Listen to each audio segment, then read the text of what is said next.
जय श्री राम। वाल्मीकि ऋषि की जय। पवन पुत्र हनुमान की जय। श्रीमद् वाल्मीकि रामायण बालकांड 10वां सर्ग। अंग देश में ऋषिशृंग के आने तथा शांता से के साथ विवाह करने के प्रसंग का कुछ विस्तार के साथ वर्णन। राजा की आज्ञा पाकर उस समय सुमंत्र ने इस प्रकार कहना आरंभ किया। राजन, रोमपाद के मंत्रियों ने ऋषिशृंग का वहाँ किस प्रकार और किस उपाय से बुलाया, अब मैं सब बता रहा हूँ। आप मंत्रियों सहित मेरी बात सुने। उस समय अमात्यों सहित पुरोहित ने राजा रोमपाद से कहा, महाराज, हम लोगों ने एक उपाय सोचा है जिससे काम में लाने से श्री भी विघ्न बाधा आने की संभावना नहीं है। ऋषिशृंग मुनि सदा वन में रहकर ही तपस्या और स्वाध्याय में लगे रहते हैं। वे स्त्रियों को पहचानते तक नहीं और विषयों में सुख से सर्वथा अनभिज्ञ है। हम मनुष्य के चित्त को मत डालने वाले मनोवांछित विषयों का प्रलोभन देकर उन्हें नगर में ले आएंगे। अतः उनके लिए शीघ्र ही प्रयत्न किया जाए। यदि सुंदर आभूषणों से विभूषित मनोहर रूप वाली वेश्याएं यहाँ आ जाए तो वे भांति भांति के उपायों से उन्हें लुभाकर इस नगर में ले जाएंगी। अतः उन्हें सत्कार पूर्वक भेजना चाहिए। यह सुनकर राजा ने पुरोहित को उत्तर दिया, बहुत अच्छा, आप लोग ऐसा ही करें। आज्ञा पाकर पुरोहित और मंत्रियों ने उस समय ऐसी ही व्यवस्था की। तब नगर की मुख्य वेश्याएं राजा का आदेश सुनकर इस प्रकार वन में गई और मुनि के आश्रम से थोड़ी ही दूर पर ठहर कर उनके दर्शन का उद्योग करने लगी। मुनि कुमार ऋषिशृंग बड़े ही धीर स्वभावक थे, सदा आश्रम में ही रहा करते थे। उन्हें सदा सर्वदा अपने पिता के साथ रहने में अधिक सुख मिलता, अतः वे आश्रम के बाहर नहीं निकलते थे। उन तपस्वी ऋषि कुमार ने जन्म से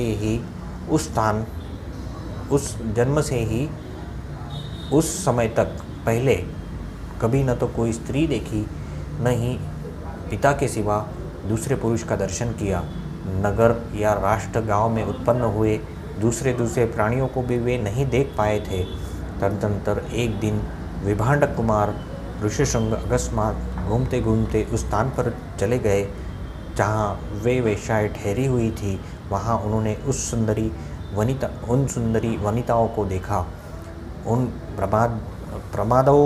प्रमादाओं का वेश बड़ा ही सुंदर और अद्भुत था। वे मीठे स्वर में गा रही थी।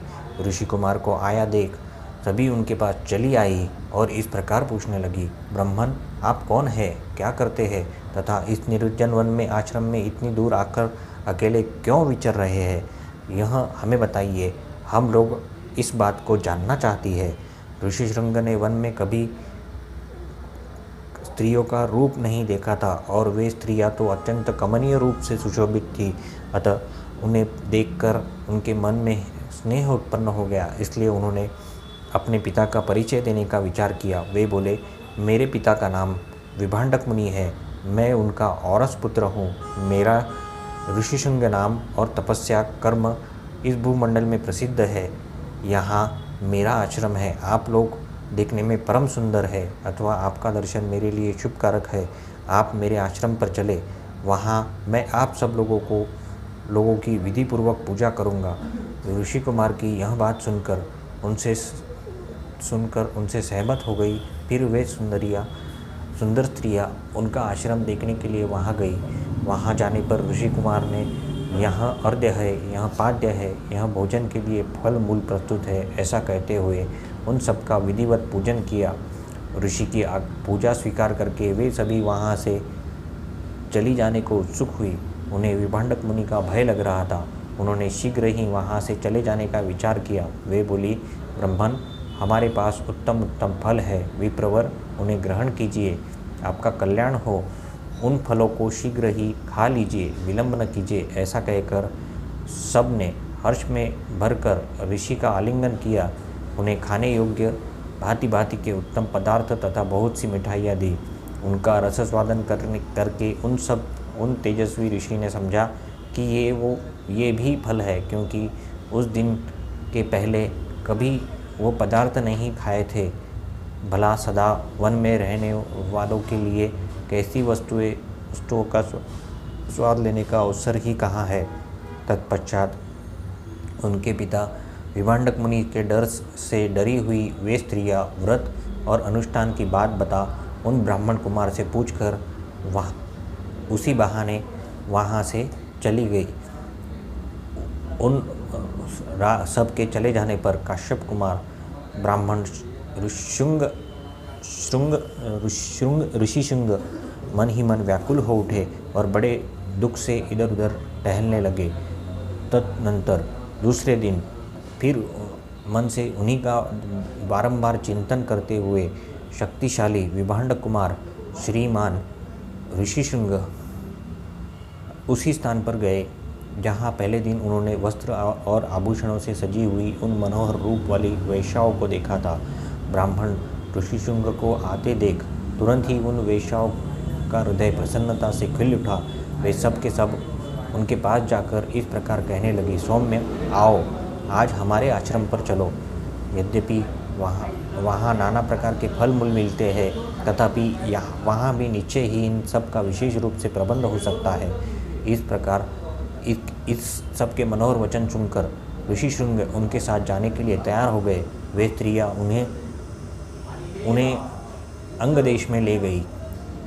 उन महात्मा ब्राह्मणों के अंगदेश में जाते ही इंद्र ने संपूर्ण जगत को प्रसन्न करते हुए सहसा पानी बरसाना आरंभ किया। वर्षा से ही राजा को अनुमान हो गया कि वे तपस्वी ब्राह्मण कुमार आ गए। फिर बड़ी विनय के साथ राजा ने उनकी अगवानी की और पृथ्वी पर मस्तक टेककर उन्हें साष्टांग प्रणाम किया। फिर एकाग्रचित्त होकर उन्होंने ऋषि को अर्घ्य निवेदन किया तथा उन विप्र शिरोमणि से वरदान मांगा, भगवान आप और आपके पिताजी का कृपा प्रसाद मुझे प्राप्त हो। ऐसा इसलिए उन्होंने किया कि कहीं कपटपूर्वक यहाँ तक लाए जाने का रहस्य जान लेने पर विप्रवर ऋषिशृंग अथवा विभांडक मुनि मन में मेरे प्रति क्रोध न हो। तत्पश्चात ऋषिशृंग को अंतपुर में ले जाकर शांत चित्त से अपनी कन्या शांता का उनके साथ विवाह कर दिया।